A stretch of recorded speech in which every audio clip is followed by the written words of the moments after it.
Hello प्यारे विद्यार्थियों, स्वागत है आपके अपने YouTube चैनल पर। तो प्यारे विद्यार्थियों, आज हम फिजिक्स का सेकंड चैप्टर को आगे बढ़ा रहे हैं और आज का हमारा जो टॉपिक रहेगा वो रहेगा चालक की धारिता, कैपेसिटेंस ऑफ कंडक्टर। चालक की धारिता का मतलब क्या हो प्यारे विद्यार्थियों? आपने फर्स्ट चैप्टर के अंदर क्या पढ़ा? आवेश के बारे में। और सेकंड में आपने क्या पढ़ा? विभव। विभवांतर क्या होता है, यानी अनंत से आवेश को विद्युत क्षेत्र में लाने में किया गया कार्य। ठीक है, अब इसमें हम क्या पढ़ेंगे? चालक की धारिता का मतलब क्या हुआ? सबसे पहले आप मुझे ये बताइए कि चालक का मतलब क्या हुआ। भाई, ऐसे पदार्थ जो अपने में से इलेक्ट्रॉनों का आसानी से प्रवाह होने दे, वो हो गया चालक पदार्थ।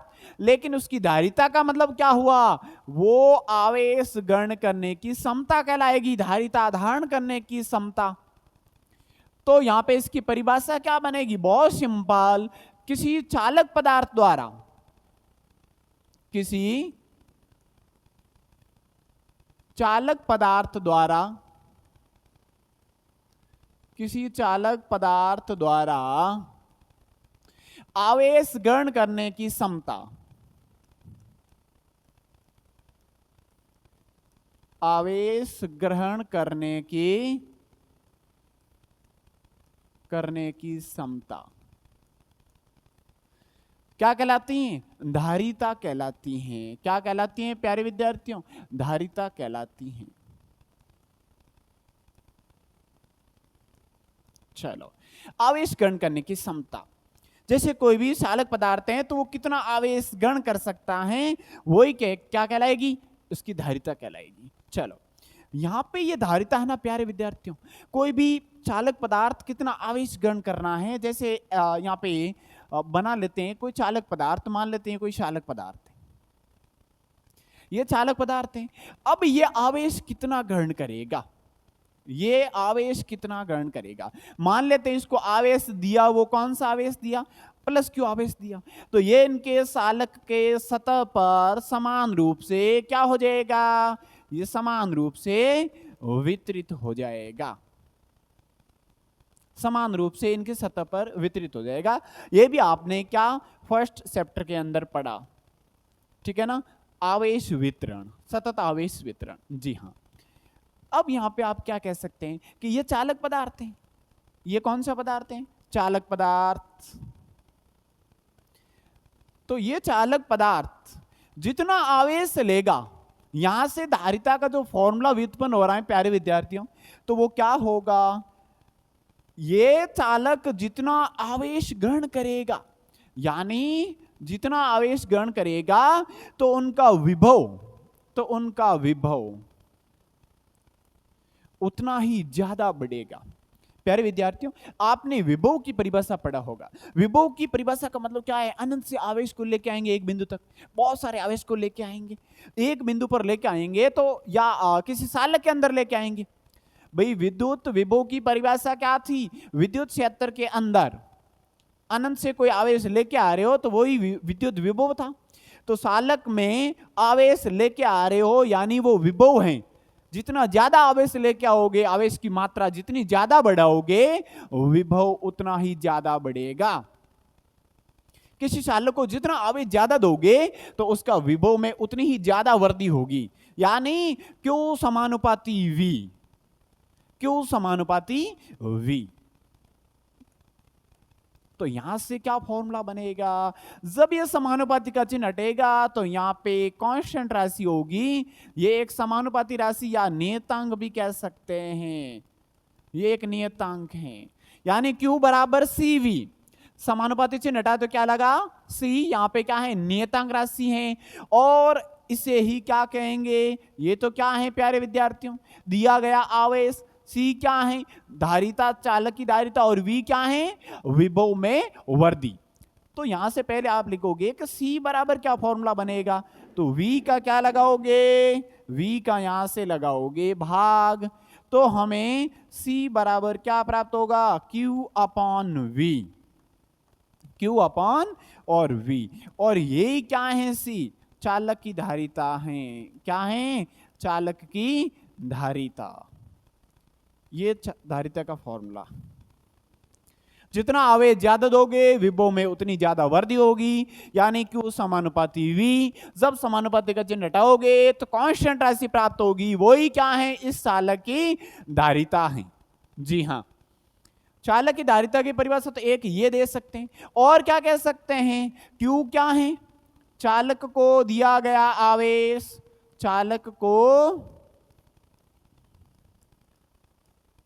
दिया गया आवेश, जी हां, अपॉन में क्या है, अपॉन में V का मतलब क्या है, विभव में वृद्धि, या उत्पन्न विभव भी कह सकते हैं, उत्पन्न विभव। चलो, चालक को दिया गया आवेश अपॉन उत्पन्न विभव, तो इसकी और क्या परिभाषा बनेगी, यानी धारिता की और परिभाषा यहां पे लिख रहे हैं, वो क्या बनेगी प्यारे विद्यार्थियों, धारिता की एक और परिभाषा तो क्या होगी, यदि किसी चालक को दिया गया आवेश तथा उत्पन्न विभव का अनुपात क्या कहलाएगा, चालक की धारिता कहलाएगी। यानी क्या कह सकते हैं, दिया गया आवेश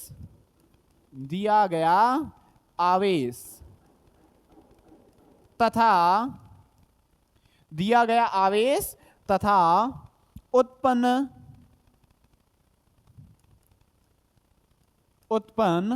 विभव का अनुपात क्या कहलाएगा, धारिता, चालक की धारिता कहलाती है।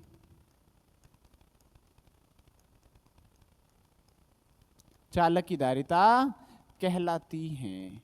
जी हां, क्या यहां तक आपको समझ में आ गया, चालक को दिया गया आवेश और उत्पन्न विभव का जो अनुपात होगा वही चालक की धारिता होगी। और या फिर क्या कह सकते हैं, किसी चालक पदार्थ द्वारा आवेश ग्रहण करने की कितनी कैपेसिटी है, वही क्या कहलाएगा, चालक की धारिता कहलाएगी। जी हाँ, ये तो बात हो गई इसकी परिभाषा की। अब फॉर्मूले के अकॉर्डिंग हम क्या समझेंगे, फॉर्मूले के अकॉर्डिंग हम समझेंगे कि इसके क्या मात्रक हैं। जी हाँ, मात्रक को समझते हैं क्या होगा। फॉर्मूला हमारा जो प्राप्त हुआ वो प्राप्त हुआ C बराबर Q अपॉन V, C बराबर Q अपॉन V। अब मात्रक की बात की जाए तो मात्रक क्या होगा विद्यार्थियों, मात्रक Q है आवेश, तो आवेश का मात्रक क्या होगा, कूलाम होगा, ये रहा कूलाम, अपॉन, और विभव है तो विभव का क्या होगा, वोल्ट होगा, coulomb upon volt, coulomb upon volt, यानी इनको ये भी लिख सकते हैं कूलाम अपॉन वोल्ट। जी हां, तो मात्रक क्या बन गया, कूलाम अपॉन वोल्ट। इनको और भी क्या कह सकते हैं, इनका जो ऐसा ही मात्रक होगा ना, जो धारिता का ऐसा ही मात्रक है, यानी कूलाम अपॉन वोल्ट को बोलते हैं फैराड। क्या बोलते हैं विद्यार्थियों, फैराड, एफ से प्रदर्शित करते हैं, तो कूलाम अपॉन वोल्ट को बोलेंगे फैराड। तो फैराड किसका ऐसा ही मात्रक हो गया, धारिता का ऐसा ही मात्रक हो गया। जी हां, चलो यहां तक बात होती है कंप्लीट। अब यहां पे इनकी विमा क्या होगी प्यारे विद्यार्थियों, डायमेंशन ऑफ कैपेसिटेंस क्या होगी बताइए। तो इसकी विमा होगी, वो क्या होगी, पहले कूलाम की देखिए, तो कूलाम की क्या होगी, A1T1। जी हां, A1T1। वोल्ट की क्या होगी, यदि आपको डायरेक्ट वोल्ट की ध्यान नहीं है तो मैं यहां पे आपको बताना चाहूंगा, आप कैसे याद करोगे। V होता है W अपॉन Q, V क्या होता है, W अपॉन Q। तो W अपॉन Q है, तो इनकी क्या बनेगी विद्यार्थियों, यानी इनकी बनेगी W अपॉन Q की आप क्या लिखोगे, यहां पे कार्य की होगी M1L2T माइनस 2। जी हां, अपॉन में क्या होगी A1T1। आप ये मत देख लेना कि ये दोनों कैंसिल आउट हो रहे हैं, नहीं, ये यहां पे गुणे में जाएगा, तो क्या प्राप्त हो जाएगा, इनको और क्या लिख सकते हैं, A1T1। अपॉन में क्या होगा, ये इनके ऊपर लिखेंगे यहां पे, तो आप क्या लिखोगे, यानी वोल्ट की विमा लिख रहा हूं direct, M1L2T minus 3, T minus 3, ये ऊपर जाएगा तो माइनस 3 होगा, A ऊपर जाएगा तो A माइनस 1 होगा, जी हाँ, लेकिन इनको और ऊपर भेजेंगे अंश में तो क्या प्राप्त होगा, m-1। जी हाँ, l कितने हैं, l 2 है, ऊपर जाएंगे -2, t -3 ऊपर जाएगा तो ये बन जाएगा प्लस का, यानी जुड़ जाएगा 4 हो जाएगा। a1 ऊपर जाएगा माइनस का तो ऊपर जाते ही जुड़ जाएगा, a2 हो जाएगा। यही क्या है, धारिता की विमा है। क्या है प्यारे विद्यार्थियों, धारिता की विमा है। ये धारिता की विमा कंप्लीट हुई। इसके SI मात्रक और इसकी विमा की बात हो गई प्यारे विद्यार्थियों। अब यहाँ पे मुख्य रूप से आपको ये मात्रक ध्यान रखना, क्योंकि बार बार न्यूमेरिकल क्वेश्चन में फेरेड ही आएगा। फेरेड किसको बोलते हैं, कूलम अपॉन वोल्ट को, कूलम अपॉन वोल्ट को बोलते हैं। जी हाँ, अब इनके और क्या SI मात्रक या फिर और इसके व्यवहारिक क्या क्या मात्रक होंगे उनको भी समझ लेते हैं। धारिता के अन्य मात्रक क्या हैं, तो प्यारे विद्यार्थियों धारिता के अन्य मात्रक उनको भी जानते हैं क्या क्या होगा। सबसे पहले जो 1 माइक्रो होता है ना, माइक्रोफैरड,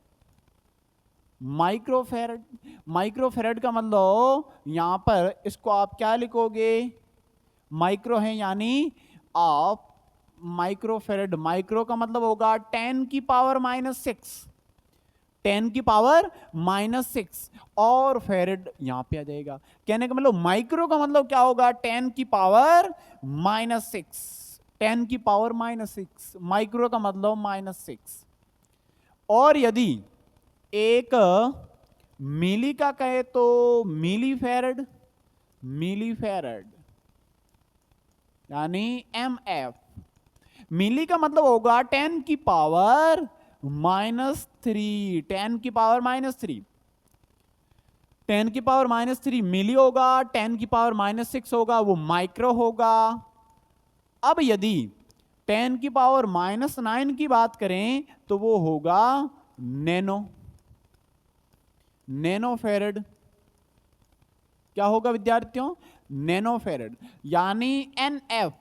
नैनो को मतलब 10 की पावर -9 फैरड, 10 की पावर -9, तो माइक्रो का मतलब -6 10 की पावर, और मिली का मतलब क्या होगा प्यारे विद्यार्थियों, मिली का मतलब होगा 10 की पावर -3 और नैनो का मतलब क्या होगा 10 की पावर -9। जी हाँ, और यहां पे 1 पिकोफैरड, जी हाँ, पिको का मतलब क्या होगा 10 की पावर -12 फैरड होगा, 10 की पावर -12। जी हाँ, ये हो गए धारिता के अन्य व्यवहारिक मात्रक। इसको और किस नाम से जाना जाता है, ये इनके छोटे मात्रक हैं या उप इकाइयां हैं। क्या हैं, ये हैं उप इकाइयां या छोटे मात्रक भी कह सकते हैं, छोटे मात्रक या उप इकाइयां।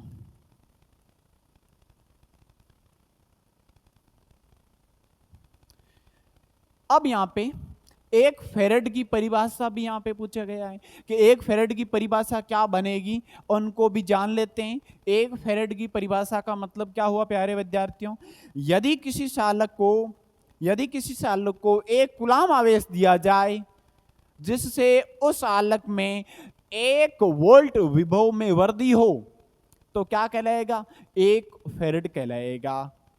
चलो उनको भी जान लेते हैं क्या होता है। फॉर्मूला क्या होता है प्यारे विद्यार्थियों, C बराबर होता है Q/V। C बराबर क्या होता है, Q/V। यदि Q बराबर 1 कूलम एवं V बराबर 1 वोल्ट, V बराबर 1 वोल्ट, तब क्या होगा, तब C बराबर क्या होगा 1 कूलम/1 वोल्ट, यानी 1 में 1 का भाग देंगे तो 1 प्राप्त होगा, और यहां पे कूलम/वोल्ट क्या कहलाएगा, फेरेड, यानी ये 1 फेरेड होगा। क्या होगा, 1 फेरेड। चलो इसकी परिभाषा लिख लेते हैं, क्या होगी इसकी परिभाषा क्या होगी प्यारे विद्यार्थियों, यदि किसी चालक को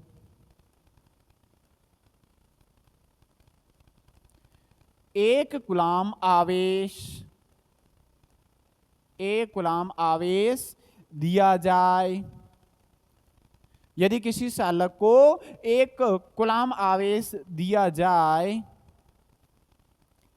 जिससे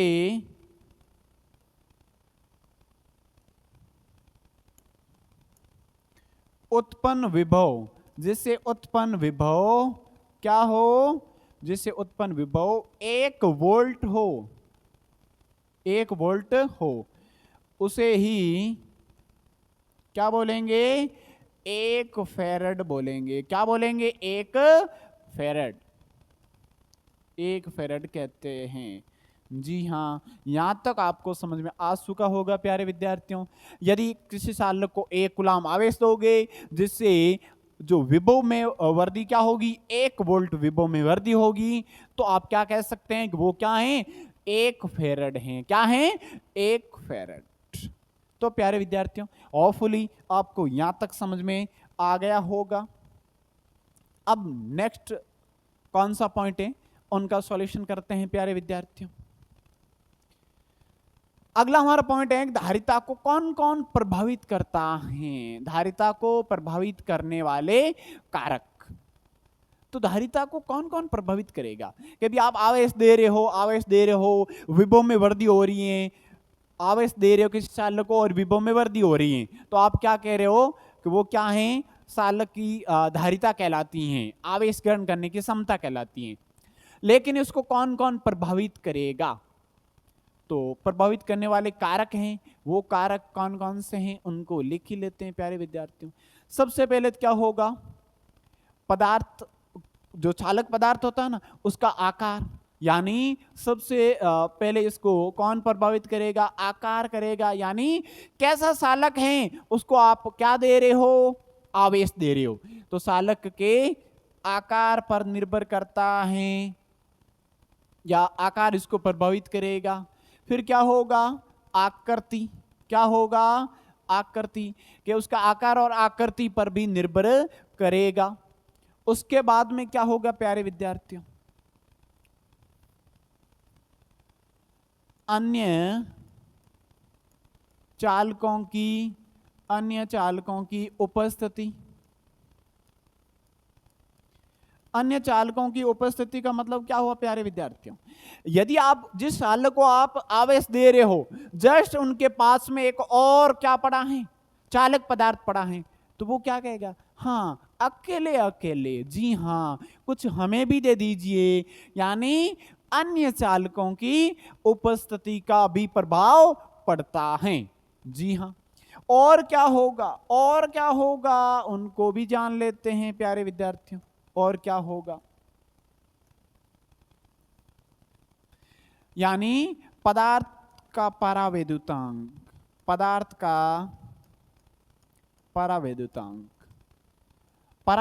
क्या होता है प्यारे विद्यार्थियों, आपने फर्स्ट चैप्टर के अंदर भी पढ़ा होगा।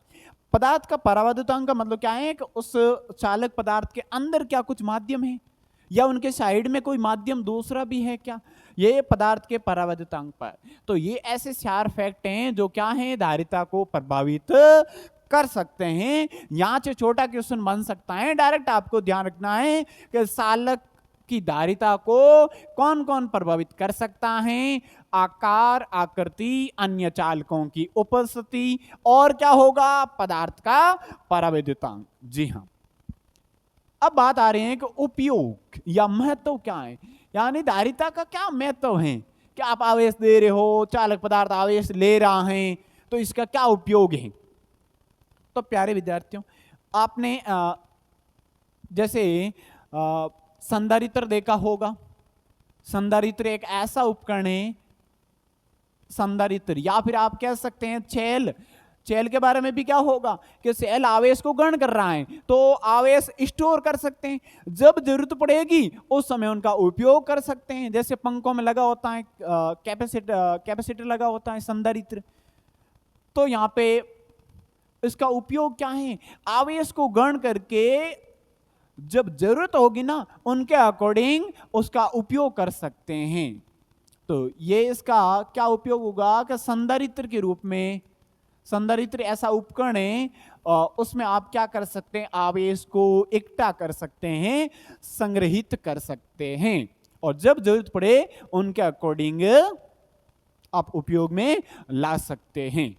यह बात हो गई उनके महत्व की।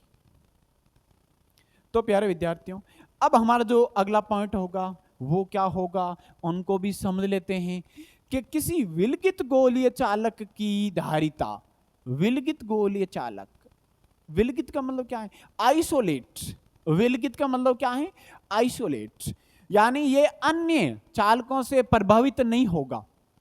विलगित का शाब्दिक अर्थ क्या हो प्यारे विद्यार्थियों, ऐसा ये चालक है जो न्यूट्रल लाए, किसी अन्य चालक को पास में लाएं या दूर ले जाएं कोई प्रभाव नहीं पड़ेगा, न्यूट्रल हैं। क्या है प्यारे विद्यार्थियों, न्यूट्रल है। चलो अब यहां पे विलगित गोलीय चालक की धारिता ज्ञात करते हैं, समझते हैं। बहुत अच्छा पॉइंट है यहां पे प्यारे विद्यार्थी, क्या होता है इनको समझ लेते हैं।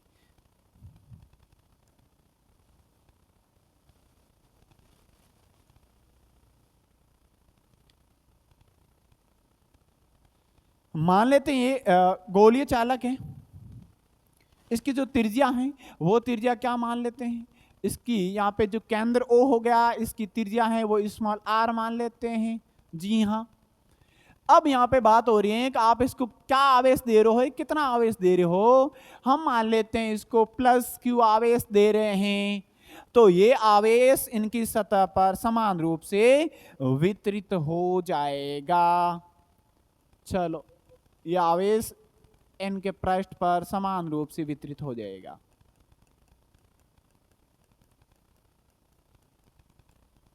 जी हाँ, उसके बाद की बात क्या होगी, यानी आप क्या ज्ञात कर रहे हो, चालक की धारिता ज्ञात कर रहे हो, विलगित गोलीय चालक की धारिता। ये कौन सा चालक है, विलगित, विलगित चालक। ठीक है, अब यहां पे क्या ज्ञात करना, हमें इनकी धारिता ज्ञात करनी है। तो धारिता ज्ञात करने से पहले इसका विभव क्या होगा प्यारे विद्यार्थियों, उनको समझते हैं। विभव का मतलब बहुत सिंपल, अनंत से आवेश को एक निश्चित बिंदु तक, यहां पे मान लेते हैं P बिंदु है या R त्रिज्या के गोले तक के सतह तक लाने में किया गया कार्य। जी हाँ, तो यहां पे आप क्या लिखोगे, यहां पे आप लिखोगे विद्युत विभव क्या होगा, चालक, चलो चालक के पृष्ठ पर, चालक के पृष्ठ पर उत्पन्न विद्युत विभव, विद्युत विभव। विभव की परिभाषा क्या होगी, विभव की परिभाषा होगी प्यारे विद्यार्थियों को V बराबर KQ अपॉन R, V बराबर KQ अपॉन R। जी हाँ, यहां तक बात कंप्लीट होती है। ये इक्वेशन नंबर फर्स्ट दे देते हैं। ये क्या है, ये चालक की सतह पर उत्पन्न विभव हैं। इस सतह पर कई बिंदु लोगे तो उत्पन्न विभव ये होगा, समान होगा, क्योंकि यहाँ पे R त्रिज्या का क्या है, एक गोला है। ये हो गया चालक के सतह पर उत्पन्न विभव। अब हमें धारिता ज्ञात करनी है और वो भी विलगित गोलीय चालक की। तो यहां पे क्या लिखेंगे, धारिता की परिभाषा से, धारिता की परिभाषा से।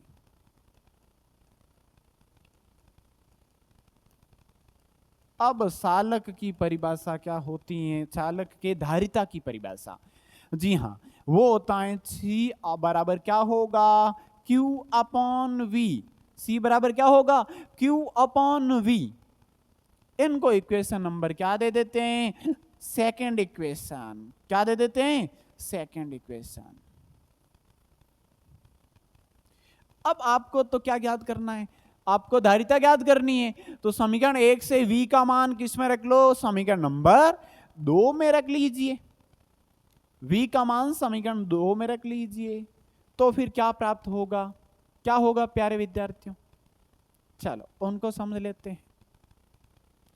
तो ये हो जाएगा समीकरण एक से, समीकरण एक से v का मान समीकरण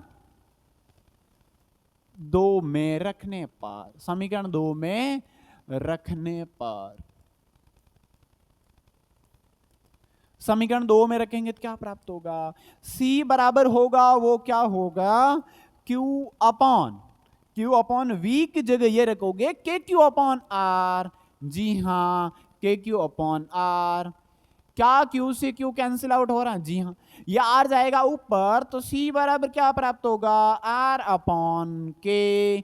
C बराबर क्या प्राप्त होगा? R upon K।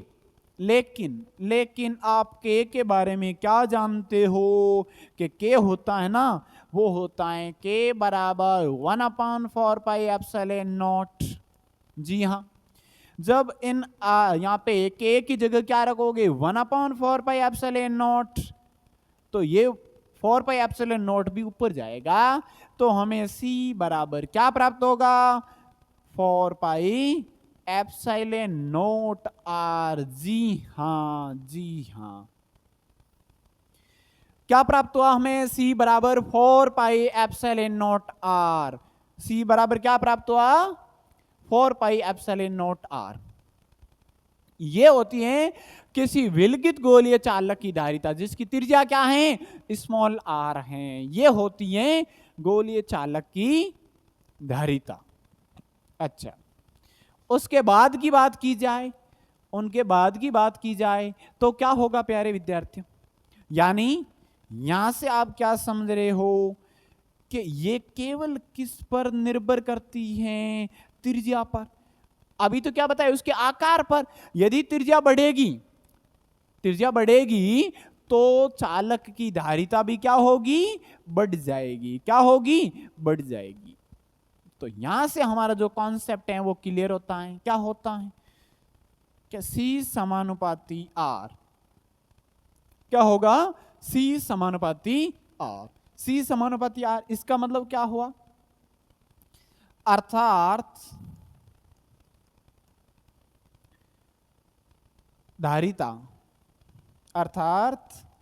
धारिता क्या होगी?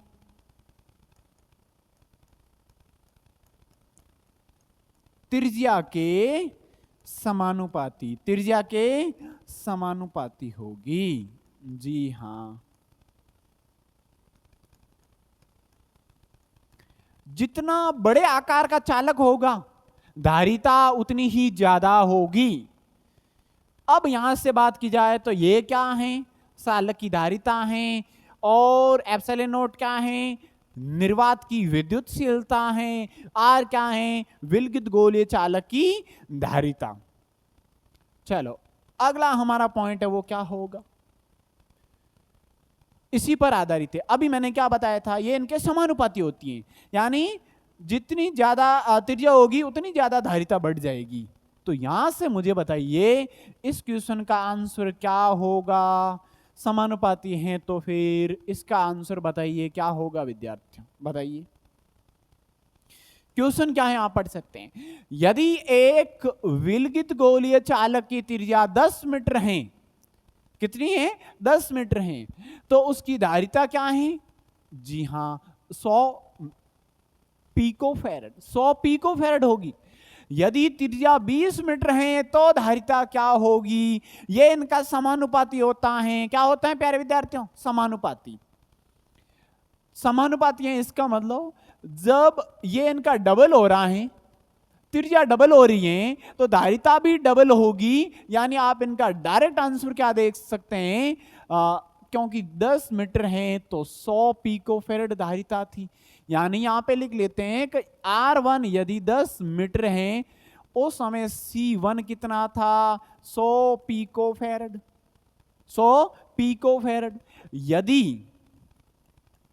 यदि R2 क्या है?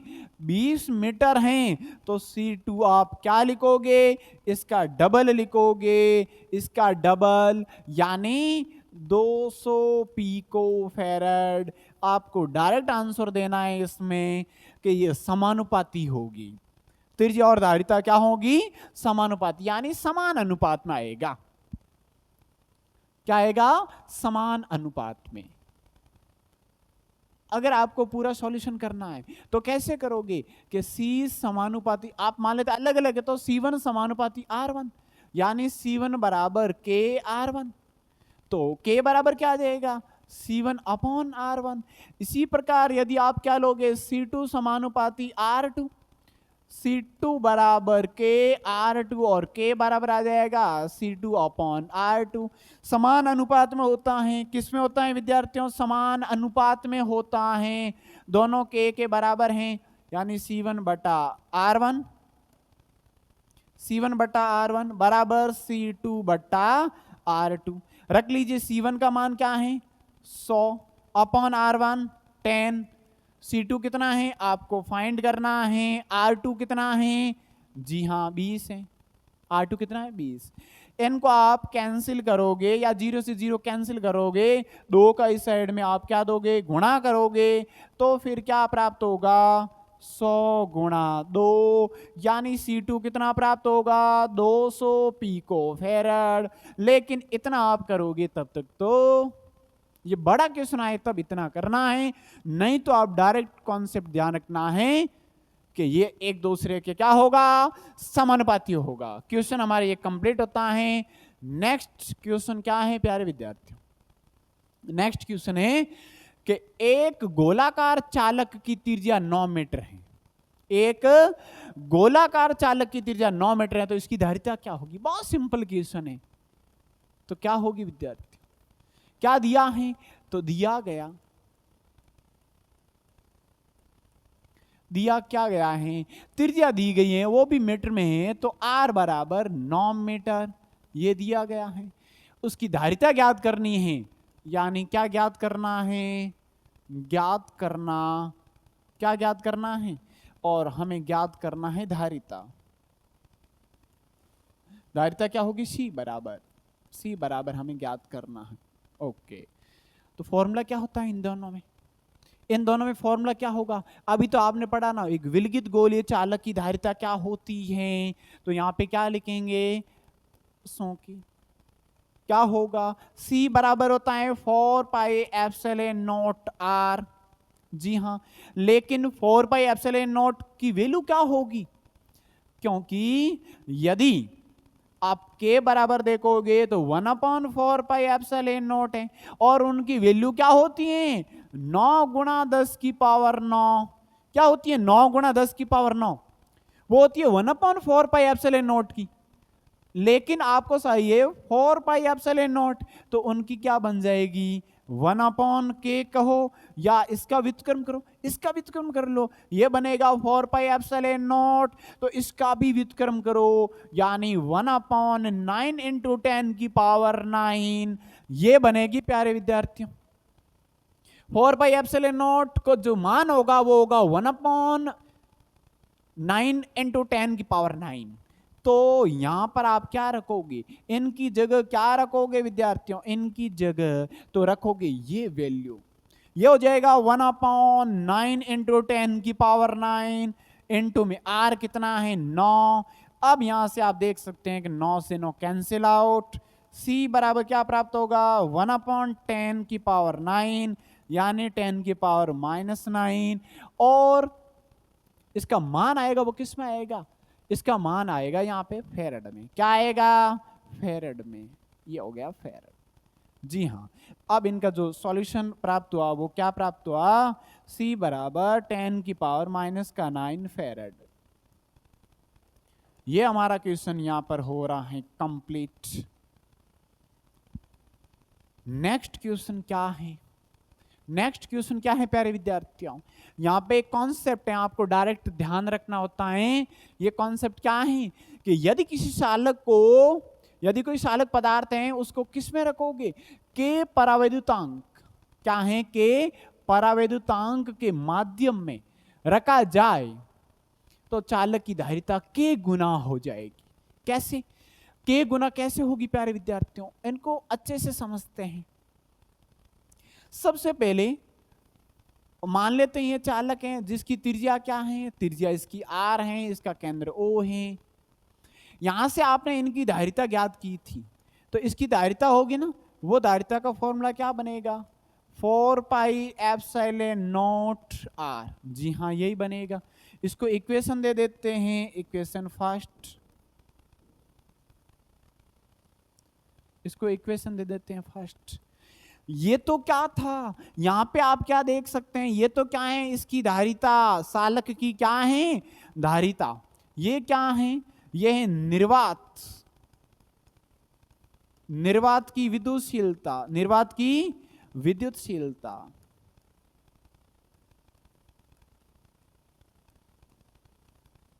और ये क्या होगी, चालक की त्रिज्या, क्या होगी, त्रिज्या।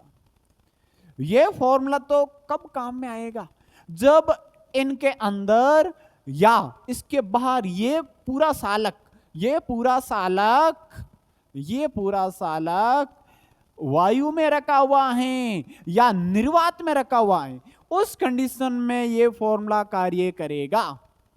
केवल एक ऐसा लड्डू है जो हवा में रखा है या फिर निर्वात में रखा, जहां पर हवा का कण नहीं है। यदि मैं इसी को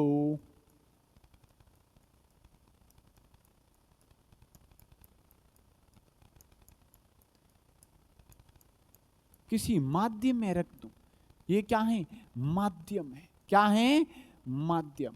जैसे आप मान सकते हैं जल मान सकते हैं, ग्लिसरीन मान सकते हैं, अन्य कोई भी पदार्थ ले सकते हैं। जी हाँ, जब सालक, इस सालक को इसके अंदर रखोगे, इसके अंदर रखोगे, या आर त्रिज्या का है चालक, इसके अंदर रखोगे तो इसकी जो धारिता होगी ना, उसको आप क्या कहोगे, Cm, यानी माध्यम की धारिता। किसकी धारिता, माध्यम की धारिता। ये तो क्या थी, निर्वात की धारिता। यहां पे धारिता के गुनी हो जाएगी, तो क्या होगी, उनको समझते हैं प्यारे विद्यार्थी। Cm बराबर फॉर्मूला क्या बनेगा, 4 पाई, 4 पाई, और यहां पे एप्सिलॉन नॉट नहीं आएगा, केवल एप्सिलॉन आर आएगा। जहां ये क्या है, ये है माध्यम की, ये क्या है, एप्सिलॉन क्या है, माध्यम की विद्युतशीलता। क्या है, माध्यम की विद्युतशीलता, यह है माध्यम की विद्युतशीलता। और ये क्या है, माध्यम की धारिता, माध्यम की धारिता। और ये तो क्या होगी, इसकी त्रिज्या ही होगी, क्या होगी, इसकी त्रिज्या। अब इन दोनों का आप रेशियो निकालोगे, इनको आप इक्वेशन सेकंड दे दो। जब इन दोनों का रेशियो निकालोगे तो क्या प्राप्त होगा, इन दोनों का रेशियो, समीकरण 1 व 2 का, तो क्या प्राप्त होगा प्यारे विद्यार्थियों। चलो वो भी इनका सॉल्यूशन यहां पे कर ही लेते हैं। क्या प्राप्त होगा, यानी 2 भाग 1, 2 भागा 1, 2 में 1 का भाग दे दीजिए, तो क्या प्राप्त होगा, Cm अपॉन C बराबर 4 pi epsilon R upon 4 pi epsilon not R। इसमें इनका भाग दिया, ये बराबर ही मानना, ये जितना होगा उतना ही वो सेम इसमें रखना है माध्यम के अंदर। तो उस कंडीशन में 4 पाई से 4 पाई कैंसिल आउट, R से R कैंसिल आउट। क्या प्राप्त हुआ, Cm अपॉन C, और ये बराबर किसके होगा, epsilon upon epsilon not. Epsilon upon epsilon not का मतलब क्या हुआ, इसका मतलब ये हुआ कि माध्यम की विद्युतशीलता और निर्वात की विद्युतशीलता का अनुपात क्या होता है, आपने फर्स्ट चैप्टर के अंदर भी डिटेल में पढ़ के आए हो, ये होता है परावैद्युतांक। क्या होता है, के। तो के होगा, वो क्या होगा, इसको के लिखोगे तो के होगा Cm अपॉन C। तो के की और परिभाषा क्या दे सकते हैं, परावैद्युतांक की। किसी चालक पदार्थ की माध्यम में धारिता, किसी चालक पदार्थ की माध्यम में धारिता यानी Cm, और अपॉन में C का मतलब क्या है, उसी पदार्थ की, उसी चालक पदार्थ की निर्वात में धारिता का अनुपात भी क्या होता है, परावैद्युतांक होता है। तो हमें जो कॉन्सेप्ट प्राप्त हुआ वो क्या प्राप्त हुआ, अपॉन में 1 करो, वज्र गुणनखंड करेंगे तो हमें Cm प्राप्त होगा, वो होगा Kc, Kc यानी यदि किसी चालक पदार्थ को के परावैद्युतांक के माध्यम में रखा जाए तो चालक की धारिता, जो नई चालक की धारिता होगी ना, यानी Cm, वो के गुना हो जाएगी। के गुना किसका? प्रारंभिक का के गुना हो जाएगा। यहां से आपको समझना पड़ेगा प्यारे विद्यार्थियों, यानी Cm का मतलब क्या है? माध्यम में चालक की धारिता। के यहां पे C क्या है? निर्वात में चालक की धारिता, वो के गुना हो जाएगी। इसका शाब्दिक अर्थ ये हुआ। इन पर न्यूमेरिकल क्वेश्चन भी करेंगे, तो समझते हैं अगला पॉइंट हमारा क्या है। अगला पॉइंट क्या है प्यारे विद्यार्थियों? हमारा क्वेश्चन है, एक गोलीय चालक की धारिता 25 माइक्रोफैरड है। क्या है? 25 माइक्रोफैरड। यदि उसमें के बराबर 4 वाले परावैद्युतांक में रखा जाता है, तब गोलीय चालक की धारिता क्या होगी? तो इनका भी कर लेते हैं सॉल्यूशन। क्या होगा? क्या दिया गया है? इसकी धारिता दी है पहले। यदि गोलीय चालक की धारिता 25 माइक्रोफैरड है, 25 माइक्रोफैरड, यदि उसमें के बराबर 4, के का मान दिया है 4, परावैद्युतांक वाले पदार्थ में रखा जाता है, तब गोलीय चालक की धारिता क्या होगी? क्योंकि हम जानते हैं कि Cm बराबर क्या होगा? के गुणा सी। के गुणा हो जाएगा, पहले जितना था उसका के गुणा हो जाएगा। जब किसी लड्डू को जल के अंदर डालोगे तो पहले लड्डू की धारिता कितनी थी? उनका परावैद्युतांक से गुणा करोगे तो हमें नई धारिता प्राप्त होगी, यानी माध्यम की। बहुत सिंपल, केवल इन दोनों का गुणा करोगे तो हमें क्या प्राप्त हो जाएगा? हमें 100 माइक्रोफैरड नई धारिता प्राप्त हो जाएगी। क्या प्राप्त हो जाएगी? नई धारिता। जी हाँ, बहुत सिंपल क्वेश्चन। नेक्स्ट कौन सा भाग है उनका सॉल्यूशन करते हैं। परावैद्युतांक और परावैद्युतांक की परिभाषा अभी तो क्या लिखवाया था? के बराबर आप एप्सिलॉन अपॉन एप्सिलॉन नॉट लिख सकते हैं। यहां से आप क्या देख पा रहे हो? अभी तो आपने याद किया, यहां से एप्सिलॉन अपॉन एप्सिलॉन नॉट, जिनको आप के लिख सकते हैं। और क्या परिभाषा दे सकते हैं? धारिता के आधार पर अलग अलग पूछा जाता है। ये तो है परावैद्युतांक के आधार पर। फर्स्ट चैप्टर के अंदर क्या पढ़ा था? उसमें आपने बल के आधार पर, कूलॉम के नियम में बल के आधार पर परिभाषा दी थी कि माध्यम में आवेशों के मध्य लगने वाला बल, और अपॉन में क्या था? निर्वात में आवेशों के मध्य लगने वाला बल का अनुपात। जी हाँ, परावैद्युतांक के आधार पर ये। लेकिन हम धारिता के आधार पर लिखेंगे तो क्या लिखेंगे? Cm upon C। Cm upon C का मतलब क्या हुआ? कि किसी चालक की परिभाषा लिखते हैं परावैद्युतांक की, के की,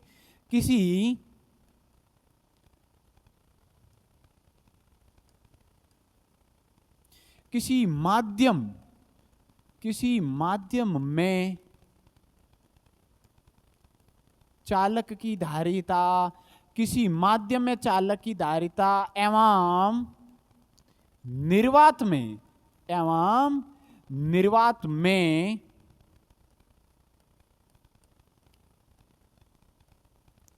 चालक की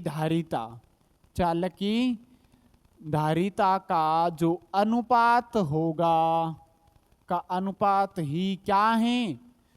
धारिता का अनुपात ही परावैद्युतांक हैं। ये है परावैद्युतांक कहलाता है। लिख लेते हैं, चलो, कहलाती हैं। क्या बन गया ये? फिर कहलाता है। जनरेशन जो हो रहा है। अब हमारा जो आगे पॉइंट रहेगा वो क्या रहेगा प्यारे विद्यार्थियों? अब इसमें आप एक और ऐसा पॉइंट क्या समझोगे कि ये तो बात हो गई कि इस पृथ्वी पर कोई चालक हैं, कोई गोलीय चालक हैं, तो उस कंडीशन में क्या होगा? विलगित गोलीय चालक हैं तो उसकी धारिता क्या होगी? यदि पूरी पृथ्वी की बात की जाए, क्योंकि पृथ्वी भी एक प्रकार का क्या है? चालक है, तो हमारा जो पॉइंट होगा वो पॉइंट क्या रहेगा प्यारे विद्यार्थियों? यानी पृथ्वी की धारिता। पॉइंट क्या है? पृथ्वी की धारिता।